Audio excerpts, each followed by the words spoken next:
ओम शांति। आज साप्ताहिक कोर्स के 5वें सत्र में हम यह जानेंगे शिव तथा शंकर में अंतर। तो आप सभी यह जानते होंगे कि शिव और शंकर एक हैं। बहुत सारे लोगों की यह मान्यता है कि शिव और शंकर को एक ही मानते हैं। जब मैं ये ईश्वरीय विश्वविद्यालय से नहीं जुड़ी थी तब मैं भी शिव और शंकर को एक ही मानती थी, लेकिन जब इस संस्था से जुड़ने के बाद यथार्थ ज्ञान को, आत्मज्ञान और परमात्म ज्ञान को समझा, तब यह पता चला जो शिव और शंकर एक नहीं बल्कि अलग अलग हैं। तो आपने तीसरे सत्र में यह जाना होगा जो परमात्मा शिव के गुणों में आपको यह बताया गया होगा, जो भगवान शिव ब्रह्मा विष्णु शंकर के भी रचयिता 3 मूर्ति है। यानी तीनों मूर्ति को रचने वाला कौन है? परमपिता शिव परमात्मा है, इसलिए उन्हें रचयिता कहा गया है। तो देखिए ये चित्र सामने है। इस चित्र में यह बताया जा रहा है दोनों की प्रतिमाएं हैं, शंकर की भी और शिव की भी प्रतिमा है। और शंकर जी के लिए ये कहा गया जो शंकर जी सूक्ष्म लोक के निवासी हैं, यानी कैलाश पर्वत पे रहा करते थे। लेकिन परमात्मा शिव परम धाम के निवासी हैं, ऊंच से ऊंच ब्रह्मलोक के रहने वाला परम पिता शिव परमात्मा है। शंकर जी विनाशकारी है, असुरों का संहार करने वाला शंकर जी हुए, और शिव जो हुए वह कल्याणकारी है। आप हिंदी के डिक्शनरी में देखेंगे तो शंकर शब्द का अर्थ ही होता है संहार करना, और शिव शब्द का अर्थ होता है कल्याण करना।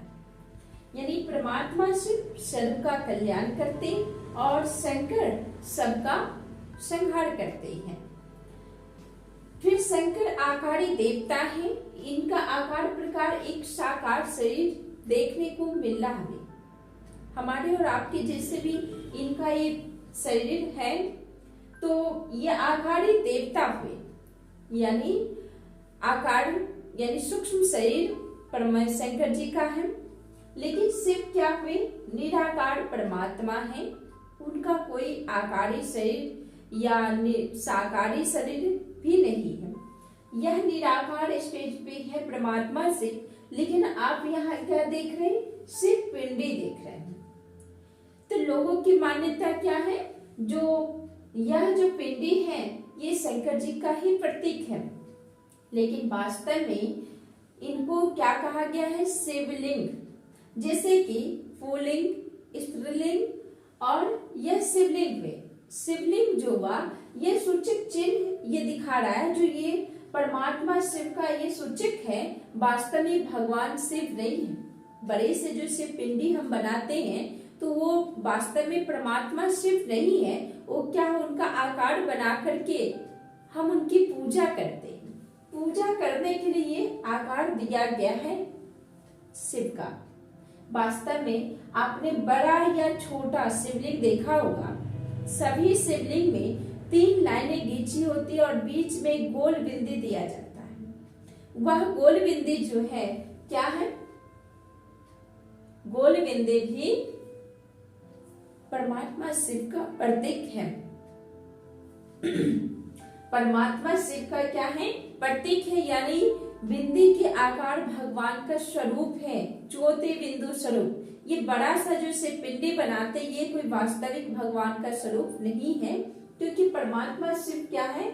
निराकार है और परम आत्मा है, यानी उच्च से उच्च श्रेष्ठ आत्मा है। इसके बाद शंकर जी योगी पुरुष कहलाते हैं। संसार में सबसे बड़ा योगी कौन है? शंकर ही कहलाते हैं।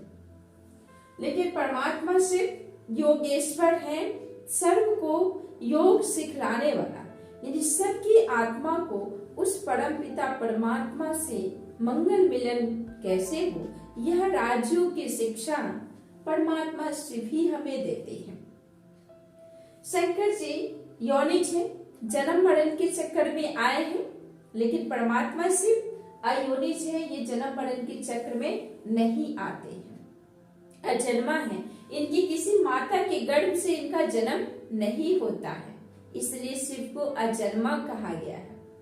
शंकर जी भोक्ता है, इनके राजभाग्य इन्होंने किया है, लेकिन शिव अभोक्ता है, वो राजभाग्य नहीं करते क्योंकि उन्हें अपना शरीर ही नहीं है, तो राजभाग्य हम कैसे करेंगे, है ना। इसके बाद शिव जो शंकर हुए वह जो है वह गृहस्थी देवता कहलाते हैं, क्योंकि इनके परिवार बच्चे सभी हैं, लेकिन परमात्मा शिव अगृहस्थी है, इनकी कोई निजी पर्सनल फैमिली नहीं है, इसलिए इनको अगृहस्थी कहा गया है और इनको गृहस्थी देवता कहा गया है। शंकर जी मात्र 2 पुत्र के पिता कहलाते हैं, कार्तिक और गणपत, ये 2 पुत्रों के पिता हैं, लेकिन शिव जगत पिता जगत गुरु हैं, जिस शिव की मान्यता सभी धर्म वालों ने दिया है, चाहे वो हिंदू हो, मुस्लिम हो, सिख हो, ईसाई हो, कोई भी क्यों ना हो, सबने सब उस निराकार परमात्मा शिव को याद किया है। किसी ने अल्लाह कहा, किसी ने खुदा कहा, किसी ने गॉड कहा, किसी ने यहोवा कहा, किसी ने भगवान प्रभु ईश्वर कहा, लेकिन याद सब उस निराकार शिव को ही करते हैं, है ना। इसलिए शिव जगत पिता है और शंकर 2 पुत्रों के पिता कहलाते हैं, गृहस्थी देवताओं की श्रेणी में आ गए, है ना। इसके बाद शंकर रचना है और शिव रचयिता है। शंकर रचना और शिव रचयिता है। रचना और रचयिता का संबंध क्या हुआ, पिता और पुत्र, यानी शिव पिता हुए और शंकर पुत्र हुए, बाप और बेटे का संबंध है दोनों का।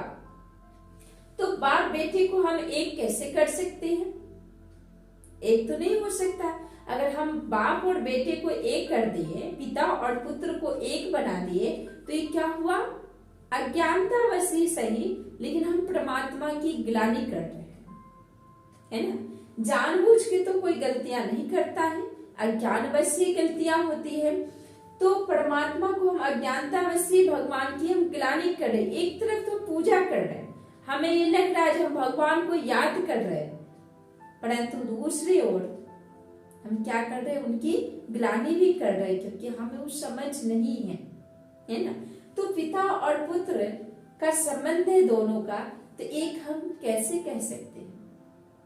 इसलिए आपने देखा होगा जो शंकर जी को क्या कहते हैं, जो नशा करते हैं, गांजा भांग ये सब खाते पीते हैं, लेकिन वास्तव में देवताओं का जीवन उच्च होता है, पवित्र जीवन होता है, उनका अनुसरण हम साधारण मनुष्य करते हैं। देवताओं के आगे हम गाते हैं, जो मुझ कामी खल पे कृपा करो भरता, यानी परमात्मा जो है पावन है, देवी देवताएं पवित्र पावन हैं और हम भिखारी हैं।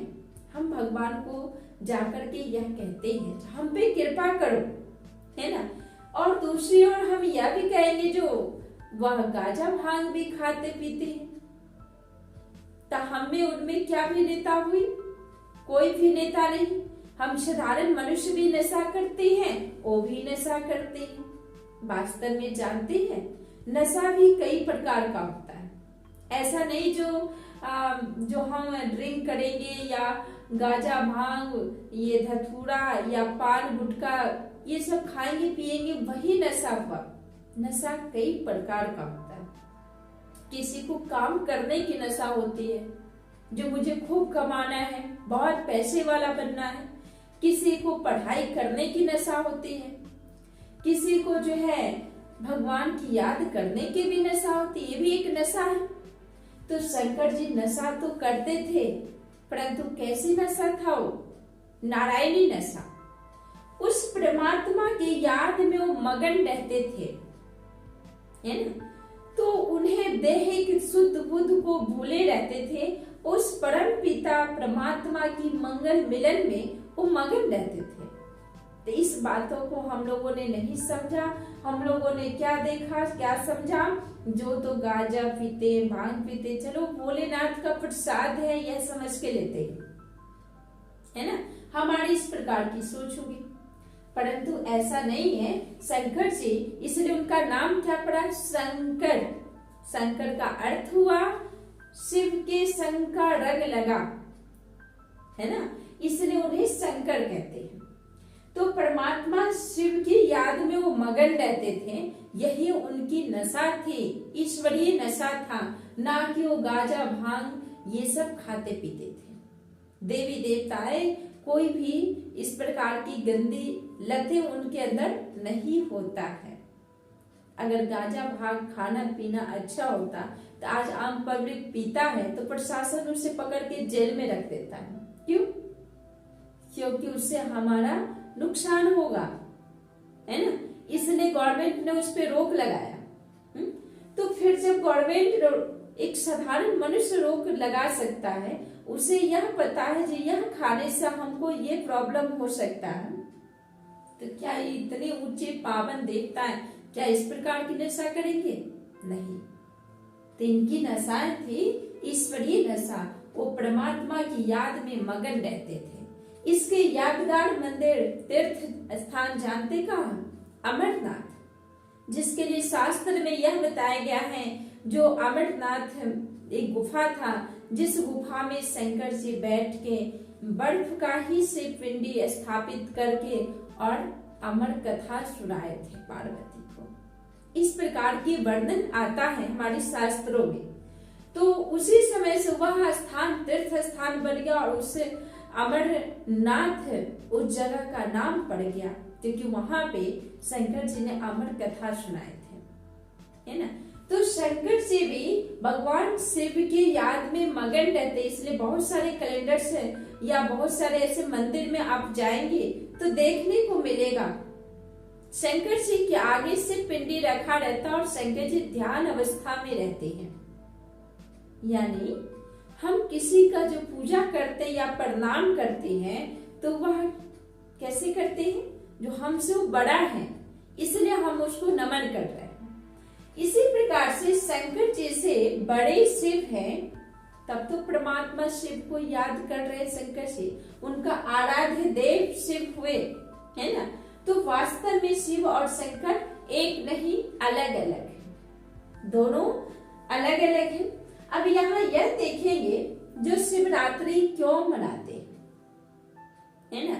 हमारा भारत जो है धर्मप्रायण देश है, जहाँ पे समय अनुसार हमेशा कोई ना कोई धार्मिक उत्सव, त्योहार, व्रत ये सब होता रहता है ना। तो यहाँ पे जो है शिवरात्रि का जो त्योहार आता है तो वहां बहुत धूमधाम से हमारे भारत में मनाया जाता है। और क्या कहते हैं, शिव के साथ रात्रि शब्द जुड़ा, शिवरात्रि कहते हैं, है ना। जैसे किसी का जो जन्म होता है तो क्या कहते हैं, जन्मदिन है ना। चाहे वो बच्चा रात में क्यों नहीं जन्म लिया हो, तो भी उसका जो जन्म आएगा, अगले वर्ष पूरा होगा, तो उस दिन का नाम पड़ेगा जन्मदिन। जन्म रात नहीं कहा जाता। इसी प्रकार से लेकिन शिव के साथ रात्रि शब्द जुड़ा, तो ये रात्रि शब्द का अर्थ क्या हुआ, हमें यह समझना है। तो रात्रि माना ये दिन और रात, जो 24 घंटे के दिन और रात, ये हद की रातें जो होती है, ये रात की बात नहीं है। अगर एक इस प्रकार की रात में भगवान आएंगे तो बहुत सारे लोगों को ये शिकायतें होगी, जो प्रभु आप आए हमें पता ही नहीं चला, है ना। तो परमात्मा एक रात में नहीं बंध सकते, हद की रातों में नहीं बनते। रात शब्द का अर्थ हुआ सतयुग, त्रेता युग, ब्रह्मा का दिन कहा जाता है। द्वापर, कलयुग ब्रह्मा का रात कहा जाता है ना। तो कलयुग क्या है, ये रात है। अभी हम लोग कहाँ घूम रहे हैं, दिन में नहीं है, हम सब रात में, अंधकार में, दुनिया में है। इसलिए शिवरात्रि जो मनाते हैं तो किस दिन पड़ता है, अमावस्या के दिन काली रात को पड़ता है। यानी कलयुग जो है काला रात है और पूरे जो है कलयुग में काला का साम्राज्य फैला हुआ, क्योंकि अभी काम, क्रोध, लोभ, मोह, अहंकार, ये 5 विकारों का वर्चस्व चल रहा है ना। हर व्यक्ति इन 5 विकारों के चंगुल में कैद है, जिसे 5 विकारों ने हमें चंगुल में, अपने चंगुल में कैद कर दिया है। इससे हम निकल ही नहीं पा रहे हैं, निकलने का हमें कोई रास्ता ही नहीं मिल रहा है। हाहाकार मचा हुआ है ना। इसलिए समस्त देश में, देशों विदेशों सभी जगह क्या हो रहा है, हाहाकार मचा हुआ। भ्रष्टाचार, पापाचार, अत्याचार, अनाचार, ये सब फैला हुआ है। तो इतना ये कलयुगी रूपी रात में शिव का अवतरण होता है। यानी भगवान जो है कब आते हैं, जब बिल्कुल धर्म की अति ग्लानि हो जाती है। इसलिए गीता में कहा गया है, यदा यदा ही धर्मस्य ग्लानिर्भवति भारतम, अर्थात जब जब धर्म की अति ग्लानि होता है तब तब मैं आता हूँ। भगवान धर्म की अति ग्लानि के समय भगवान का अवतरण होता है। तो धर्म की अति ग्लानि कौन से युग में हुआ, सबसे ज्यादा अति ग्लानि कब हुआ, सबसे ज्यादा मनुष्य पतित कब बने। तो हमारे शास्त्र में इसके लिए 5 मुख्य निशाने दिए गए हैं। घोर कलयुग के 5 लक्षण बताए गए हैं। पहला लक्षण है कन्या वर मांगेगी। तो आज की हर कन्याएं स्व इच्छा विवाह कर रही है ना। उसके बाद दूसरा है बालों का श्रृंगार और संहार होगा। देखिए महिलाएं जितनी भी हैं वो वाय कट कटवाती है, बालों का कटिंग करती है। पुरुष लोग शौक से बाल बड़े बड़े करते हैं, चोटी बनाते हैं। तो एक तरफ बालों का श्रृंगार भी हो रहा है, दूसरी तरफ बालों का संहार भी हो रहा है। तीसरा है आपस रिश्तों में मधुर भाव, प्रेम नहीं रहेगा। तो अभी कौन सा रिश्ता में प्रेम है, नहीं है। सभी क्या है, स्वार्थ बस, सब एक दूसरे से जुड़े होते हैं। सच्चा प्रेम आज देखने को नहीं मिल रहा है ना। इसलिए कहा गया प्रेम 3 प्रकार का होता है। एक सच्चा प्रेम, दूसरा स्वार्थ भरी प्रेम, तीसरा मजबूरी बस प्रेम, इच्छा नहीं है फिर भी कर रहे हैं।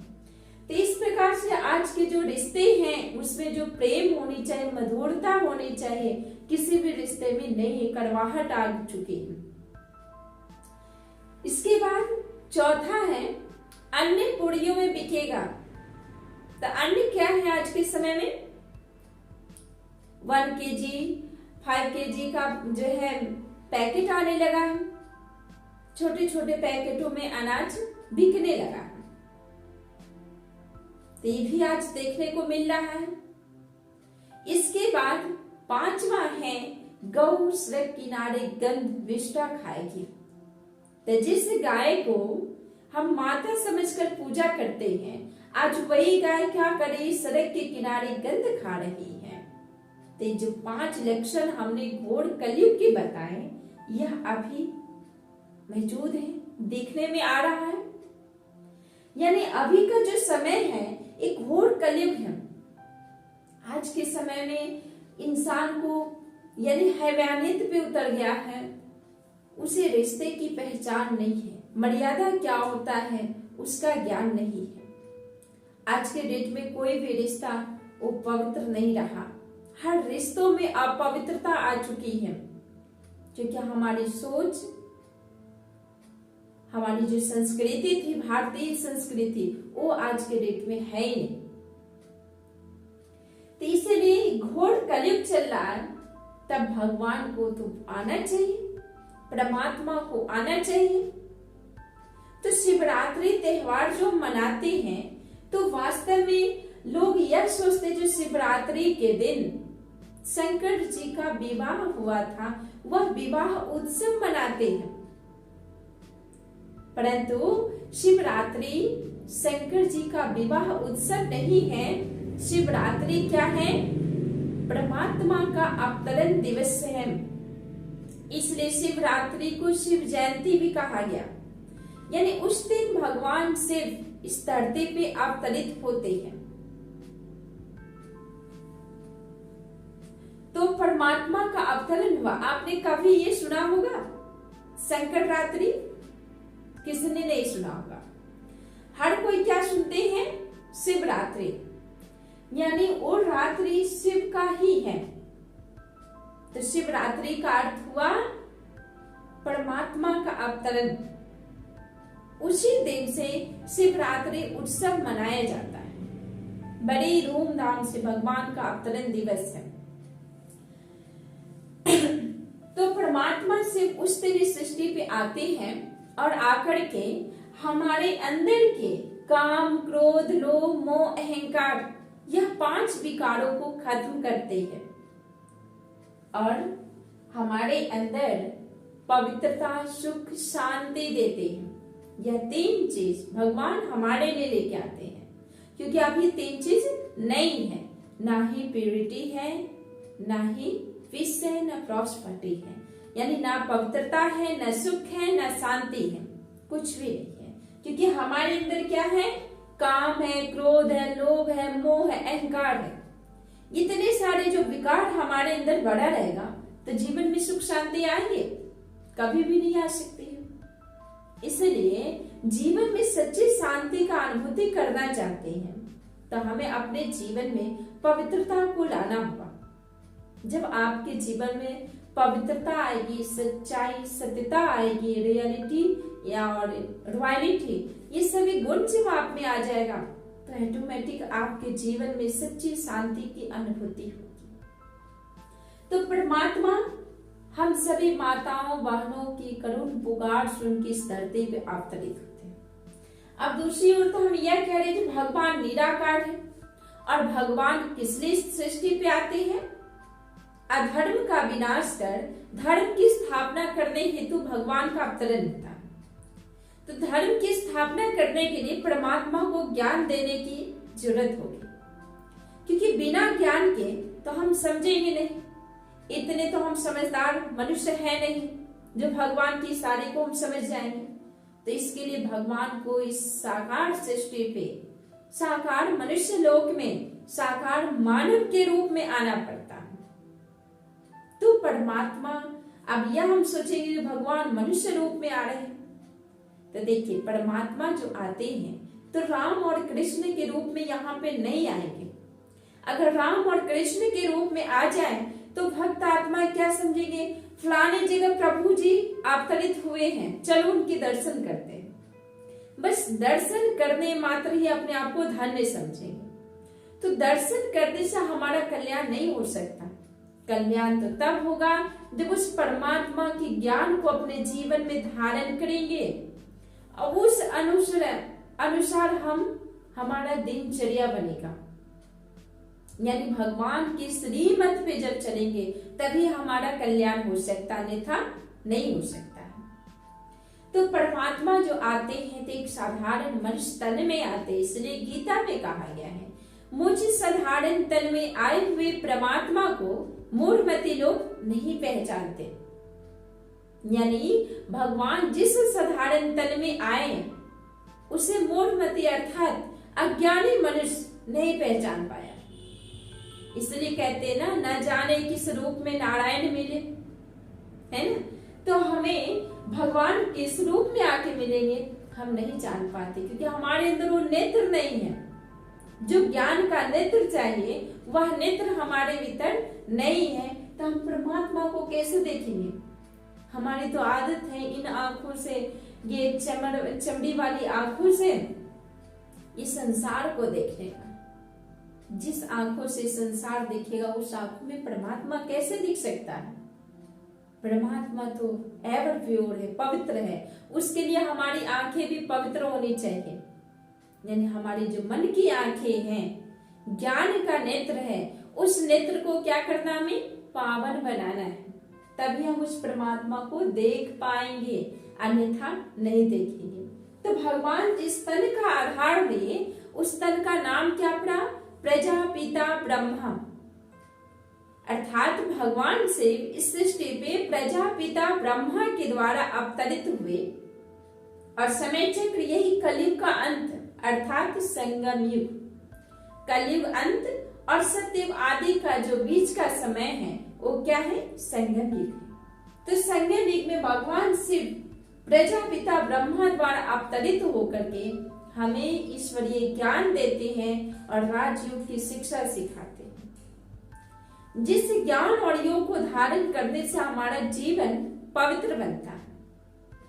इसके बाद देखिए शिवरात्रि के दिन हम लोग क्या क्या करते हैं। शिवरात्रि के दिन भगवान के ऊपर बेलपत्र चढ़ाते हैं, अक का फूल, धतूर का फूल, ये सब चढ़ाते हैं और एक और फल चढ़ाते हैं। कौन सा फल?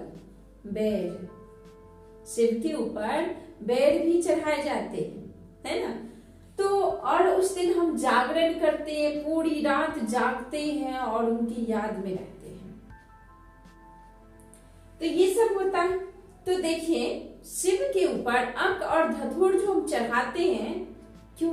अगर आज के डेट में कोई अंक और धतूर का यूज करे, खाए, तो उसकी हमेशा के लिए उसकी आवाज बंद हो सकता है ना। यानी जहरीली चीज है वो, हम मनुष्य उसको यानी सहन नहीं कर पाते, लेकिन हम शिव के ऊपर चढ़ा रहे हैं। क्यों चढ़ा रहे हैं? क्योंकि हम भगवान को अपने सूक्ष्म विकार तो हम दे नहीं पा रहे, है ना। तो भगवान को हमने अक और धतूर का फूल दे दिया, जो भगवान यही समझो, है ना। और हम अपने अंदर की बुराई को अपने अंदर समाये हुए, तो हमारे अंदर मधुरता कैसे आएगी? जब हम अपनी जहरीली चीजों को, जहर को अपने अंदर से नहीं निकालेंगे तो मधुरता, मिठास आएगा, अमृत आएगा? नहीं आएगा। तो परमात्मा शिव पे जो धतूर और बेले अक का फूल चढ़ाया जाता है, यानी ये विकार और बुराई का प्रतीक है। हमें भगवान को अपने भीतर का बुराई अर्पित करने का दिन होता है, परंतु हम वो नहीं कर पाते हैं, कठिन लगता है ना। और फूल अर्पण करना सहज है। इसके बाद शिव के ऊपर जो बेलपत्र चढ़ाया गया है, वो बेलपत्र आप देखिए हमेशा उल्टा चढ़ाया जाता है, सीधा नहीं चढ़ाया जाता। क्यों उल्टा चढ़ाते हैं? क्योंकि हम यह भगवान को कहते हैं, जो हे प्रभु मेरा बुद्धि उलट गया, मैं उल्टा बुद्धि का हो चुका हूँ, हमें आकर के आप सीधा करो। यानी हमें उतनी समझ नहीं है जो मैं उल्टा कर रहा हूँ या सही कर रहा हूँ या गलत कर रहा हूँ, मुझे पता नहीं है, बस मैं कर रहा हूँ, है ना। हम भगवान को ये कहते हैं।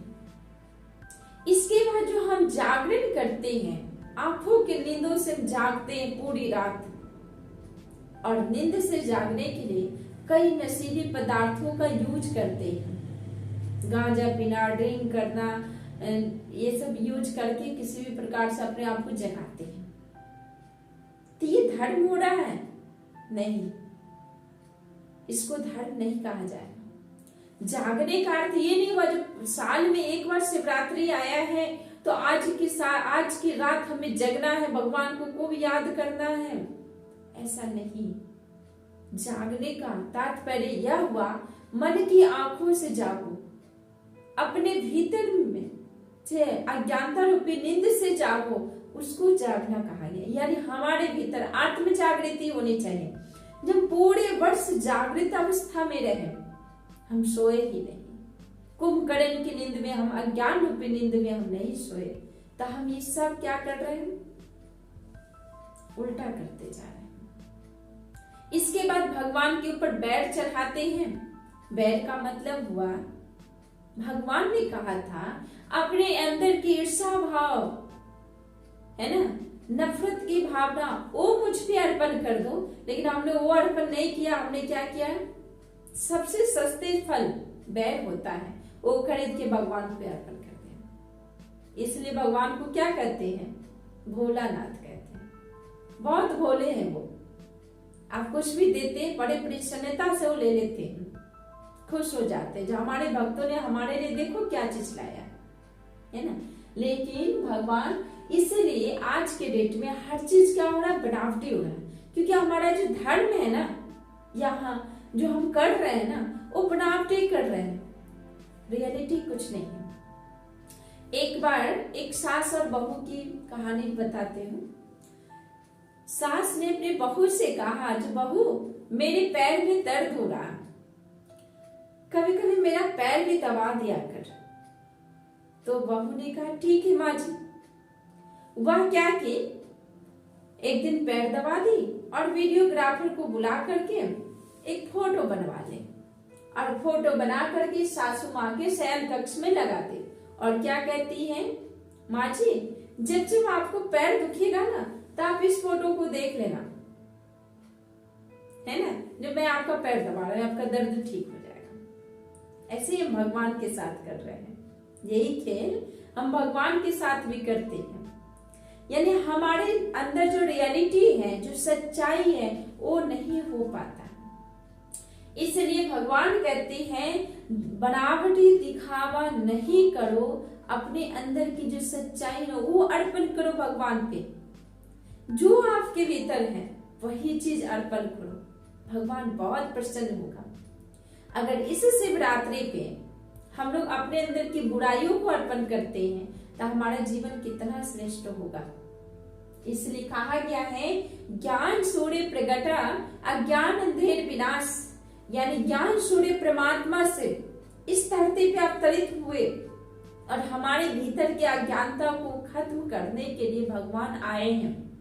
और अगर हम अपने अंदर की अज्ञानता को नहीं खत्म कर रहे हैं तो हमारे भीतर क्या होगा, हमें भगवान से ज्ञान गुण शक्तियों का खजानों का झोली क्या भर पाएगा, कभी नहीं भरेगा। इसलिए हर चीज का यथार्थ अर्थ को समझे, और भगवान इस सृष्टि पे आ चुके हैं, भगवान का अवतरण हो चुका है, और भगवान प्रजापिता ब्रह्मा के द्वारा हमें ईश्वरीय ज्ञान दे रहे हैं। इस ज्ञान को हम सभी समझें और अपने जीवन को श्रेष्ठ बनाएं।